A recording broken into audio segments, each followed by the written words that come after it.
अस्सलाम वालेकुम। सैयद यार हुसैनी आपकी खिदमत में हाजिर है स्कोर के एक और प्रोग्राम के साथ। गुज़िश्ता प्रोग्राम में पाकिस्तान क्रिकेट बोर्ड की सिलेक्शन कमेटी के सरबराह हारून रशीद साहब की गुफ्तगू आपने सुनी और इस गुफ्तगू को आज के इस प्रोग्राम में मज़ीद आगे बढ़ाएंगे। कल हारून रशीद साहब ने क्या कहा था सिलेक्शन के हवाले से, वो थोड़ा सा आपको दिखाते हैं। तौर पर मैंने आपको हमेशा आपसे जब भी मैं मिला हूँ मैंने आपको कहा कि मुझे टेस्ट टीम में इतना प्रॉब्लम नज़र नहीं आता। प्रॉब्लम अगर नज़र आते तो वनडे में जिसकी रैंकिंग आपकी 8 से 9 नंबर पे जा रही थी अब 8 नंबर पे आ गई है। एक मैंने बयान पढ़ा कि कुछ खिलाड़ी जो हैं वो मीडिया का सहारा लेकर बात करते हैं कि मेरे उस बयान को नेगेटिविटी की तरफ ना लेके जाया जाए। मुझे उसको पॉजिटिव अंदाज में मेरा बताने का मकसद ये था कि इससे चीज़ें जो हैं वो बेहतर होने के बजाय ख़राब होने के चांसेस ज़्यादा होते हैं। मैं जानना चाहता हूँ कि वो फ्यूचर प्लान में है आपके तीनों यही में आप जहाँ हमें ज़रूरत महसूस होगी यूनुस खान उस वक्त वनडे क्रिकेट का हिस्सा होगा। हारून रशीद साहब, साद नसीम को आप बांग्लादेश लेकर गए, आप समी असलम को बांग्लादेश लेकर गए, सेंट्रल कॉन्ट्रैक्ट में समी असलम मौजूद हैं, साद नसीम नहीं है। फिर आप असद शफीक को खिला रहे हैं, असद शफीक कहीं खेलते हैं कहीं बाहर बैठते हैं।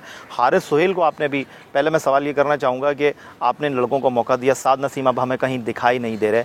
समी असलम के बारे में कहा गया बांग्लादेश के दौरे के बाद जी इनकी टेक्निक में प्रॉब्लम है, उनको सेंट्रल कॉन्ट्रैक्ट में रखा गया। मुख्तसर तौर पर ये जानना चाहूँगा इन 3 प्लेयर्स के बारे में कि उमर अमीन कहाँ से आ गया सेंट्रल कॉन्ट्रैक्ट का। सवाल आपसे इसलिए बनता है कि आप सेंट्रल कॉन्ट्रैक्ट कमेटी का भी हिस्सा थे। जी बिल्कुल, आई थिंक इसमें किसी किस्म की कोई दो राय नहीं है। ये जितने भी आपने प्लेयर्स कहे ये सब के सब हमारे उस पूल ऑफ प्लेयर्स में हैं जिसने आगे से 1 से 1.5 साल क्रिकेट में हम समझते हैं कि वो कहीं ना कहीं आपको नज़र आएंगे। जहाँ तक सेंट्रल कॉन्ट्रैक्ट का ताल्लुक है, सेंट्रल कॉन्ट्रैक्ट आप लिमिटेड अप्रोच के साथ चलते हैं। इससे पहले हमने देखा कि बहुत ज़्यादा सेंट्रल कॉन्ट्रैक्ट्स जो है ना वो ऑफ़र किए जा रहे थे। अब हमने उसको नंबर को कम करने की कोशिश की। मेरी ज़ाती राय में अब प्लेयर्स को सेंट्रल कॉन्ट्रैक्ट अर्न करना पड़ेगा। आपने साद की बात की, साद नसीम की। साद नसीम ने पिछले 1-1.5 साल से अपनी लेग स्पिन बॉलिंग जो है उसके ऊपर इतना ज़्यादा वो फोकस नहीं कर रहे, जो कि मैं समझता हूँ कि वो बहुत ज़्यादा गलत कर रहे हैं, जिसका हमने उनको इसका इजहार भी कर दिया है कि वो एज एन ऑलराउंडर टीम में नज़र आते हुए, जगह बनाते हुए नज़र आते हैं। एज ए बैट्समैन वो टीम में जगह बनाते हुए नज़र नहीं आते। आपके पास जो बैटिंग लाइनअप है वो बहुत स्ट्रॉन्ग है। समी असलम के बारे में आपने कहा, समी असलम इस वक्त 20 साल का लड़का है। उसके ऊपर हमने जो टेक्निक के ऊपर इन्होंने काम करना है, जो कर रहे हैं उसको मुसलसल नज़रअंदाज नहीं कर रहे। उसको हम आप देखें कि ए टीम के टूर्स पे भी जा रहे हैं। अभी हमारे पास और ए टीम के टूर्स आने हैं। ये सारे वो लड़के जो इस वक्त हमारे पास हैं वो ए टीम की जीनत बनेंगे। दूसरा, आपने उमर अमीन के बारे में, उमर अमीन एक वो पोटेंशियल क्रिकेटर है जिसके पास बॉलिंग भी है, फील्डिंग भी है और बैटिंग भी है। बाएं हाथ से वो बैटिंग करता है, वनडे भी अच्छा खेलता है, T20 भी अच्छा खेलता है। हम अभी तक सिर्फ देख रहे हैं कि हम सब कॉन्टिनेंट की बातें कर रहे हैं। The moment we move from here to England में हमें दूसरे सिनेरियो नज़र आएंगे। वहाँ पर आपको ऐसे बॉलर्स भी चाहिए होंगे जो छोटे मोटे मीडियम पेसर्स जो बॉल को मूव कर सकते हो और बैटिंग भी अच्छी कर सकते हो, फील्डिंग भी अच्छी कर सकते हो। तो इसलिए वो इस पैराफर्नेलिया का हिस्सा है। दूसरा, सेंट्रल कॉन्ट्रैक्ट में हमारे पास बहुत ज़्यादा डिवीजन है। हमारे पास एक्स नंबर ऑफ प्लेयर्स जो सिर्फ टेस्ट क्रिकेट के हैं, एक्स नंबर ऑफ प्लेयर्स जो सिर्फ वनडे के हैं, एक्स नंबर ऑफ प्लेयर्स जो हमारे पास T20 के हैं।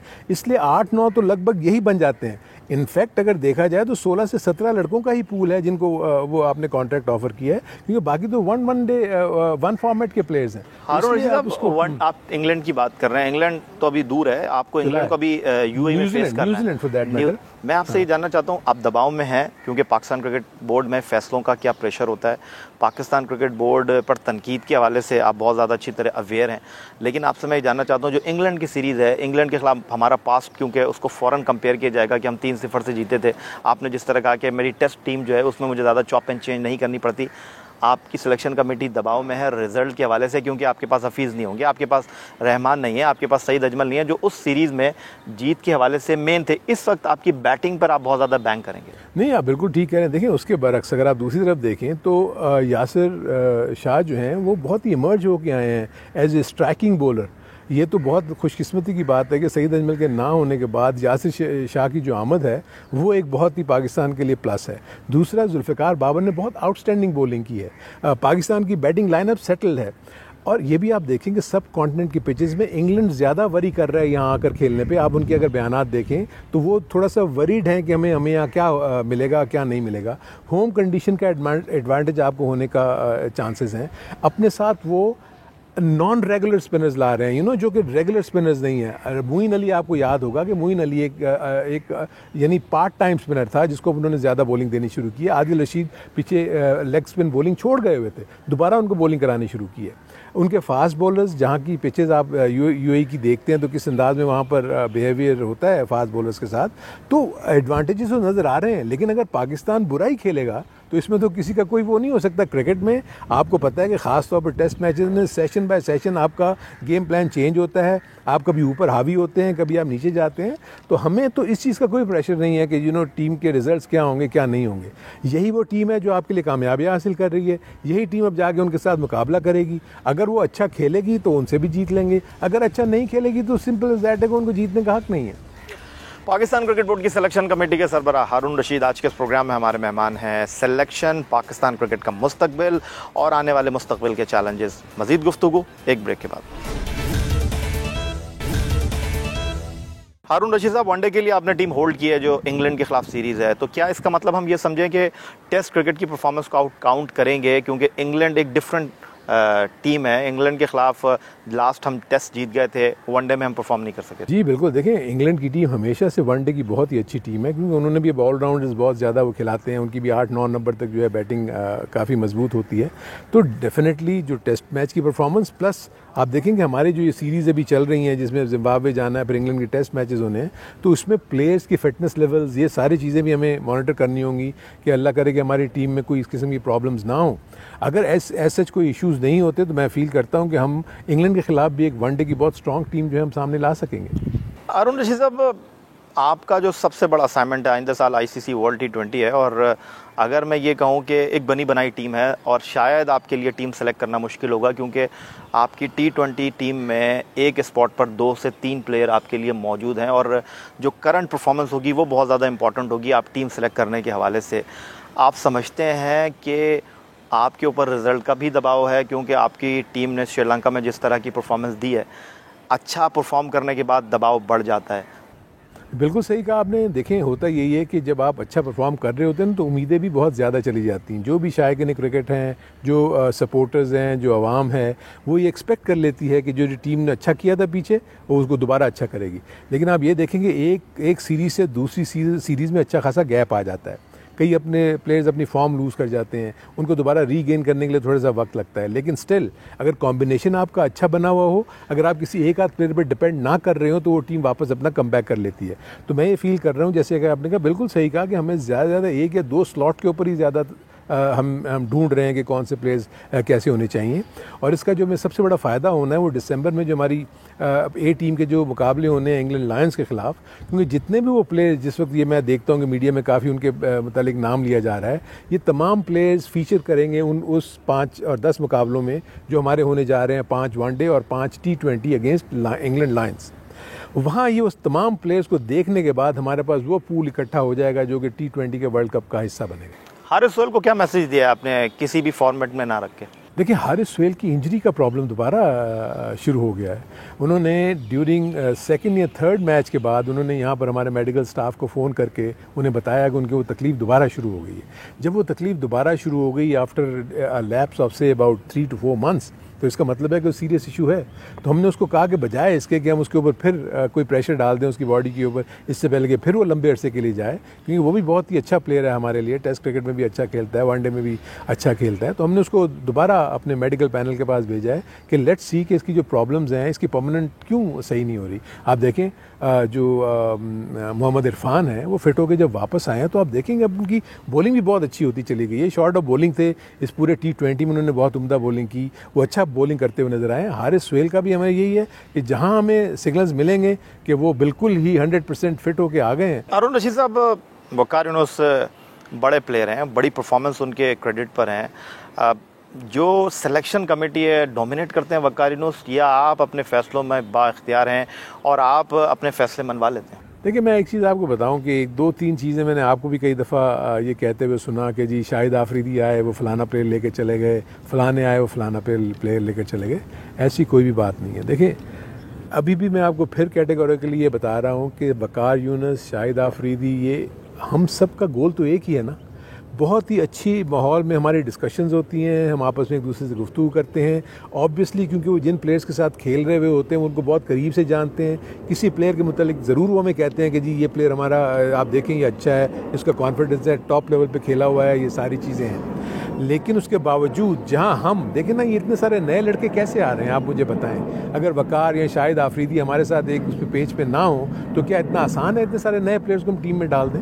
तो इसका मतलब है कि वो हमारी बातों को समझ रहे हैं और हम उनकी बातों को समझ रहे हैं। इनफैक्ट आप देखिएगा कि जो इसमें कॉम्बिनेशन बना है, हीटेड डिबेट्स होती हैं, लेकिन अल्टीमेटली जब कंसेंसस डिसीजन होता है, फिर ना मैं बाहर निकल के कहता हूँ कि जी वो फलाने ने कहा था, ना वो बाहर निकल के कहते हैं कि जी फलाने ने कहा था कि इसको ले लें। तो इसलिए जो भी डिसीजन होगा, जो टीम आपके पास पहुँचती है, वो तमाम की मुशावरत के बाद और सब एक होकर उसके ऊपर यस करते हैं तो टीम आती है। पाकिस्तान क्रिकेट टीम के फॉर्मर टेस्ट बैट्समैन और मौजूदा सिलेक्शन कमेटी के सरबराह हारून रशीद साहब हमारे साथ मौजूद हैं। मजीद गुफ्तगू के सिलसिले को आगे बढ़ाएंगे एक छोटे से ब्रेक के बाद। कि आपने टीम को लिया है और मुश्किल क्रिकेट आपकी मुंतज़िर है, आपको इंग्लैंड को खेलना है यूएई के साथ, आपने न्यूजीलैंड अपनी टीम भेजनी है, आपके आईसीसी वर्ल्ड टी20 आपके सामने है, फिर आपकी टीम इंग्लैंड जाएगी खेलने के लिए। तो आप इन चैलेंजेस से जो है वो वेल अवेयर हैं। आप समझते हैं कि जिस अंदाज़ में आप अपनी टीम को लेकर चल रहे हैं, जिस अंदाज़ में आपको कोऑर्डिनेशन है, अगर रिजल्ट आपके ख़िलाफ़ भी होते हैं तो आप इन चीज़ों को जो है वो अच्छे तरीके से समेट लेंगे। देखिए, सबसे पहली बात तो है कि चैलेंजेस लेना ही तो स्पोर्ट्समैन का काम होता है। अब ऑब्वियसली हम अगर इस पूरे पैराफर्नेलिया में चैलेंजेस की बात करते हैं तो चैलेंजेस सिर्फ हमारे लिए ही नहीं है, चैलेंजेस टीम मैनेजमेंट के लिए भी हैं, चैलेंजेस प्लेयर्स के लिए भी हैं। इन सब को अपना रोल प्ले करना होगा ये बताने के लिए कि जी हम इस काबिल हैं कि हम न्यूजीलैंड को न्यूजीलैंड में बीट कर सकते हैं, हम इंग्लैंड को इंग्लैंड में बीट कर सकते हैं। इसीलिए तो मैं कहता हूँ कि हमने बहुत ज़्यादा सब कॉन्टिनेंट में क्रिकेट खेल ली है। यहाँ के रिजल्ट से हम ऐसे फील कर देंगे जैसे हमने पता नहीं क्या कुछ पा लिया। ये रियलिटी है कि हमें अभी बाहर जाके प्रूव करना है। और इससे पहले पाकिस्तान की पास्ट की टीमें भी जो हैं वो बाहर जाके कोई बहुत उम्मीद अफजा या कोई अच्छे नताइज लेकर नहीं आई हैं। इसीलिए मैं कहता हूँ कि ये जो चैलेंज है ये हम सबके लिए है, उन प्लेयर्स के लिए भी है। और ये जब ये टीमें वहाँ जाएंगी तो देन आप उन प्लेयर्स के मतलब जिस वक्त हम उनको बहुत प्रेज़ कर रहे हैं, रियल सेंस में उनको जांचने का मौका मिलेगा कि उनका temperament level under different conditions, जहाँ गेंद स्विंग हो रहा है, जहाँ गेंद बाउंस हो रहा है, वहाँ अपने आप को बैट्समैन कैसे कोप करते हैं और आपके बॉलर्स उन जगहों पर जाकर बॉलिंग कैसे करते हैं। जैसे आप यूनुस खान के साथ बात कर रहे हैं हारून रशीद साहब, 42 साल के हो जाएंगे अगर जाने के लिए रजामंद होते हैं मिसबाह उल हक इंग्लैंड के दौरे पर कप्तान की हैसियत से। आपने मिसबाह उल हक से उनका प्लान पूछा है, आपने मिसबाह उल हक से पूछा है कि आप 42 साल की उम्र में इतनी चैलेंजिंग सीरीज़ को हैंडल कर सकेंगे इंग्लैंड जाकर? देखिए, फिर अगेन मैं वहाँ पर वही बात कहूँगा कि देखें जिस स्टेचर के वो प्लेयर है ना, मिसबाह और यूनुस, इनको कोई कह नहीं सकता कि आपने क्या करना है।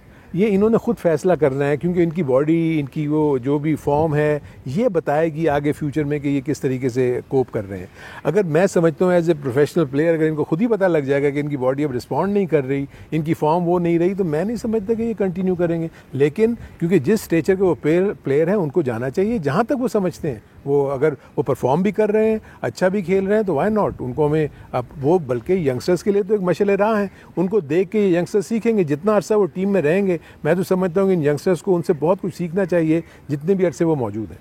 हारून रशीद साहब, आपका बड़ा पॉजिटिव जो कैरेक्टर है पाकिस्तान क्रिकेट के हवाले से, और जो सबसे आपकी अच्छी बात है वो ये है कि आप फेस करते हैं फ्रंट पे आके चीज़ों को, जो तनकीद होती है उसका आप जवाब देते हैं। लेकिन जो आप सीनियर क्रिकेटर के हवाले से बात कर रहे हैं, उनकी रिस्पेक्ट के हवाले से, उनकी अहमियत के हवाले से, ये तो पाकिस्तान के ड्रेसिंग रूम में भी बातें होती हैं, लेकिन फैसलों में ये चीज़ हमें दिखाई नहीं दे रही। I don't think so. आपने किस पॉइंट ऑफ व्यू से ये कह दिया कि फैसलों में इसकी जिम्मेदारी, आप तो सिर्फ एक प्रॉब्लम, मेरा ख्याल है Yunus Khan is the only player जिसके पॉइंट ऑफ व्यू से आप बात करना चाह रहे हैं। इसके अलावा तो बाकी सारे प्लेयर्स जो हैं वो एज इट इज़, और हमारी जो सिलेक्शन कमेटी है पूरे के पूरे मेंबर्स, हम पूरा एक उस पर, फिर उसके बाद टीम मैनेजमेंट जो है जिसमें 3 डिफरेंट कैप्टन्स हैं, उन सबको हम साथ लेके ही चल रहे हैं। और आई थिंक ये सब कंसेंसस डिसीजन होता है और आई थिंक सबको इसको एक्सेप्ट करना चाहिए। और एक आखिरी सवाल हारून रशीद साहब आपसे ये कि आपकी सिलेक्शन कमेटी में 2 फास्ट बॉलर हैं और पाकिस्तान का मिडल ऑर्डर पाकिस्तान के लिए सबसे बड़ा प्रॉब्लम रहा है, और अब जो है आपके नए जो कंधे हैं आपके पास मौजूद हैं मिडल ऑर्डर में, एक बैट्समैन की हैसियत से आप वो सारे मसाइल समझते हैं, तो आप मुस्तकबिल के हवाले से, क्योंकि आप एक बैट्समैन रहे हैं, आप पाकिस्तान के मिडल ऑर्डर से, बिलखुसूस पाकिस्तान की बैटिंग लाइनअप से कितने मुतमईन हैं मुस्तकबिल में? आई थिंक मैं फील करता हूँ कि काफ़ी हौसला अफजा है। असद शफीक जिस तरह डेवलप हो रहा है एज ए टेस्ट क्रिकेटर, वो एक बहुत पॉजिटिव है पॉइंट है पाकिस्तान के पॉइंट ऑफ व्यू से। हारिस सुहेल अगर वो फिट हो जाते हैं तो आई थिंक वो एक और ऐसा एसेट है जो कि आगे जाके आपको काम दे सकता है। प्लस जो फवाद आलम का टीम में आना है वो भी बहुत ग्रेटी क्रिकेटर हैं, बाएं हाथ से बैटिंग करते हैं। टेस्ट वर्जन के लिए मैं ये फील करता हूँ कि वो एक अच्छा इजाफा है।